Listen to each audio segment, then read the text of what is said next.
All right, everybody. Good afternoon. What is going on? I hope you guys are doing well today. And now we begin kind of the home stretch of the draft coverage, at least the this kind of draft coverage on this channel. And let's be completely real here for a moment. Let's go ahead and just acknowledge something. We are now in the part of the draft coverage that I know feels a little bit low stakes if you're a Seahawks fan. We are now talking about positions. We are talking about players that this team is unlikely to even be interested in, much less end up drafting. I completely admit that, and I don't think there's any reason to pretend otherwise. And like the guy you see on your screen right now, and let me actually go ahead and push that up there a little bit. Um, Obviously, we're not going to draft him because he's going to be gone by the time we pick, but even if it weren't for that, I don't know how interested we'd be. This video is sponsored by Prize Picks, more on them later.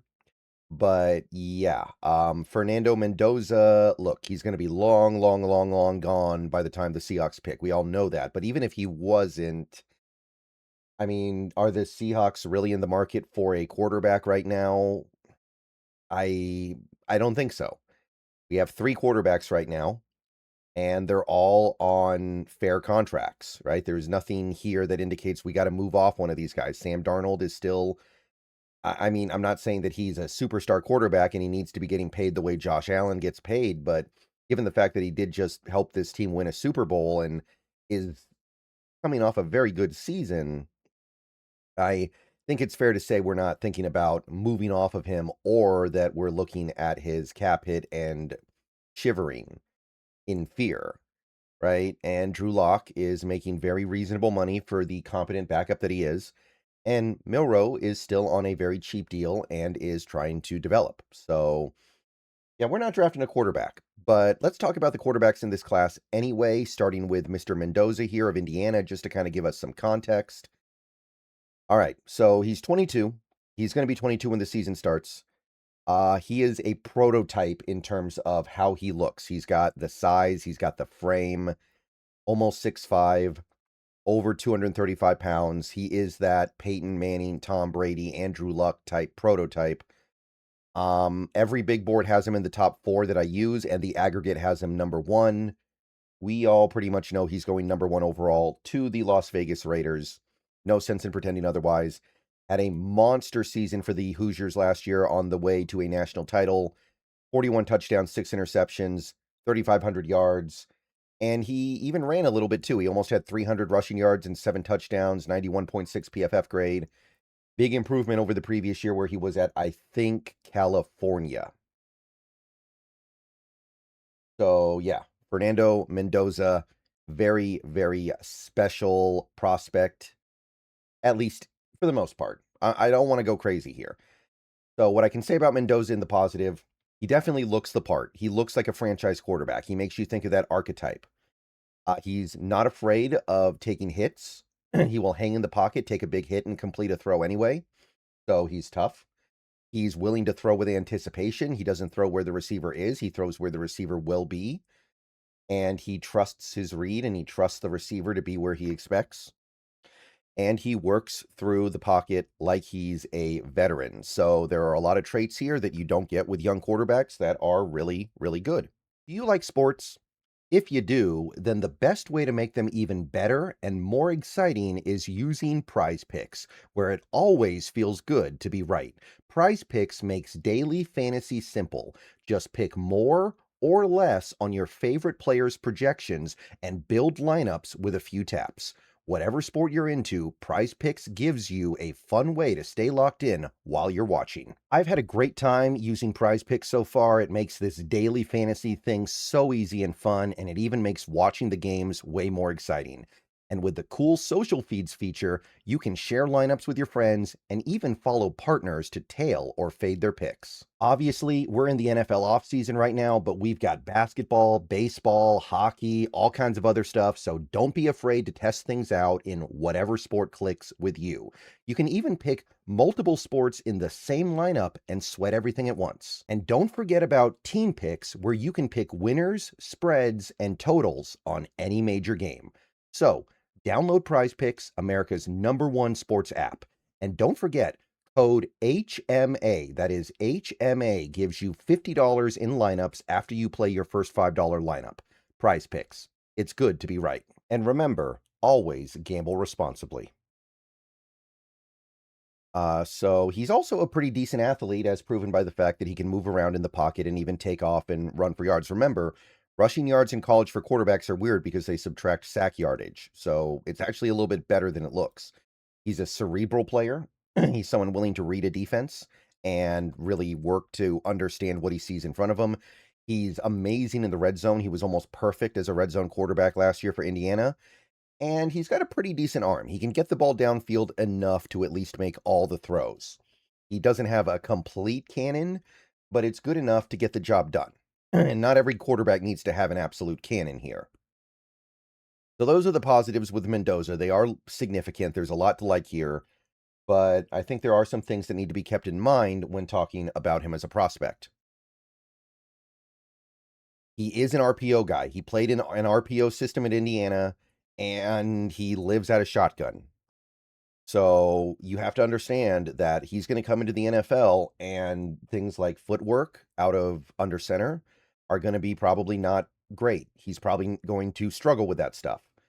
So therefore, you're going to have to teach him that. And if you're Clint Kubiak, who is now coaching Mendoza, or will be, we all know it, that's a problem because Kubiak likes to play from under center. 1 second. My bad. So anyway, his arm isn't quite elite. He's also not really a dual threat quarterback. He can run when he needs to, but you would not call him a dual threat quarterback. He's not athletic enough for that.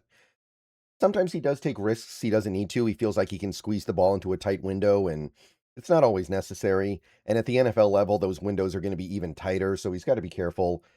And he's not really a guy who escapes sacks. He's a little bit heavy-footed in the pocket, and he's going to take sacks when the sacks present themselves. For the most part, he can climb the pocket fairly well, but he's not going to be elusive the way a Russell Wilson is. So I get the appeal.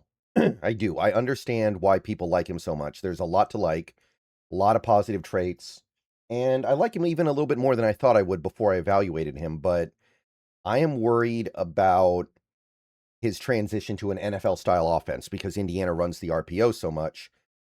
It's a transition to be able to play from under center and run a traditional NFL offense. So, yes, he's worthy of a top 5 pick in this draft all day.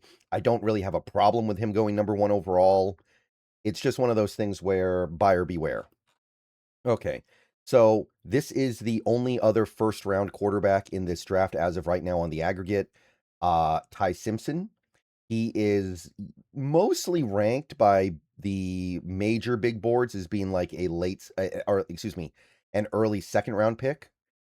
But there are some big boards that have him in the first, and there is some buzz around the idea of maybe even a team like the Jets just going, you know what, we're just going to take him and making him a high first round pick. The aggregate has him at 30. Now, 23 years old from Alabama. He is very small compared to Mendoza. He's not tiny. He's not Russell Wilson tiny or Baker Mayfield tiny, but he is smaller than a prototype, short arms.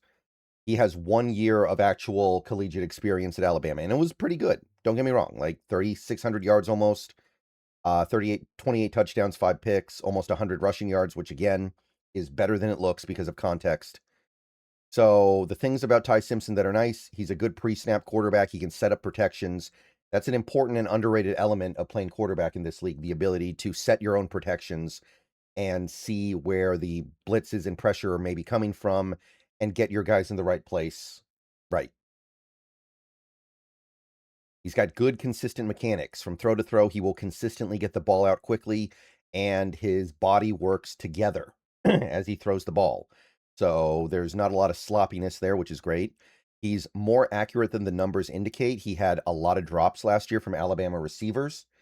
The only really notable receivers he had last year were Williams and Bernard, and Williams really did not have that great of a year for whatever reason. So he's more accurate than the 64.5% will tell you. He's athletic enough to move around in the pocket. He can still make throws while on the move. He does do that improvisational stuff pretty well. He reads defenses competently as well, so he is a more cerebral quarterback. And he does have the mobility that you need to pick up some yards. It's not great or anything, but I do see him being somebody that can at least scramble a couple times a game. Now, you are betting on a very, very small subsection of experience. He's got one full year where, by the way, he was still battling injuries and playing through stuff even in that 1 year. He's smaller, and the fact that he's already dealing with some injury stuff makes you wonder if he'll last in the NFL. He doesn't have the arm to really get it downfield. His arm isn't like super weak, but it is definitely not a big arm. Sometimes he stares down receivers and just throws to his first read, even if he shouldn't. He does take too many sacks. He holds onto the ball too long. And yeah, the injury stuff is a real concern. So I'm not really getting this one. I know it's a weak draft, and I know there's some good stuff here, some stuff that is hard to teach, some stuff that you don't always see with these young guys. If a team does decide to do what the Jets are supposedly thinking about doing and reach on Simpson and make him that top 5 pick, feels like a disaster. It does, like, I know it's a lazy comp, but it feels like Mac Jones. And Mac Jones is an okay quarterback, but he definitely did not need to be a first round pick, and he certainly wouldn't have needed to be a top 5 pick.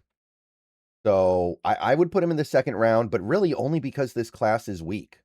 I just feel like there's low upside here. I don't see anything over the top here. And when you're talking about a quarterback, I feel like that's kind of important here. All right, so we got one more guy we're going to look at here, and this is the only other guy that is currently ranked as a top 100 quarterback player in this draft. Everyone after this is currently slated to be a day 3 guy, according to the aggregate, which tells you that this class is weak. And yeah, Garrett Nussmeier is our next guy. He is currently graded as a 3rd round pick, and that tells you all you need to know about this quarterback class. We have no 2nd round graded players. So this could get tough. If you're a team that needs a quarterback, this is not the class to try to find him. It's going to be very, very difficult. Nussmeier, LSU, 24 years old. Very Will Levis-like. The main difference being that he's a lot smaller than Levis, and he's small to the point of concern. 6'2", 203 pounds, short arms, small hands. He is a smaller version of Will Levis in terms of what he is as a prospect. And obviously Levis, excuse me, has not worked out in the NFL yet. I'm not talking about that. I'm talking about the perception of him coming out. He is mostly a 3rd round pick on the big boards. A couple have him in the 2nd. Aggregate, like I said, has him in the 3rd. He's coming off a year where he missed time. He was injured, less than 2,000 yards passing, 12 touchdowns, 5 picks. The year before that, it was better, 4,000 yards, 29 touchdowns, but 12 interceptions. Good PFF grade. Like, he had a good year in 2024. No hate, but you can see the issues already. Now, the thing with Nussmeier is the arm. He has a big arm that can make all the throws, and he also has the arm to feather throws in. He can layer throws. He can throw it softly when he needs to. He can fit it into a tight window without throwing a bullet. He has the dream arm. Again, that's why I make the Will Levis comparison. Levis did have that kind of arm. He can throw a seed. He can throw a little looper. Whatever he needs for the situation, he's got it. He's also an underrated athlete. He did not run a lot in college. He had negative rushing yards in his college career because of the sacks, but he's not a bad athlete. He can make plays with his legs if he needs to. Just needs to do it. He's very cerebral. He's a very smart player. He can read defenses. He has the mentality and the toughness and the leadership qualities you want, and he does climb the pocket pretty well. So he can maneuver around in the pocket even if he's not the most mobile guy on the planet. He is very undersized, like I said. He makes a lot of risky, unnecessary gambles that he should not be making. Definitely. Again, Will Levis needs to layer his throws more reliably. Sometimes he does just throw the bullet pass when he doesn't need to. Health has already been a problem. He missed a lot of 2025. Occasionally, he does lock onto his first read, and there are some things about his game that are a little bit slow in terms of reading defenses, even though he can do it. It's a mix. It's not there, it's not there. It'll get better over time. But it feels like he's just going to have a messy NFL career. A lot of highlights, a lot of lowlights, and then he'll get hurt a lot. That's kind of where I feel like this is going.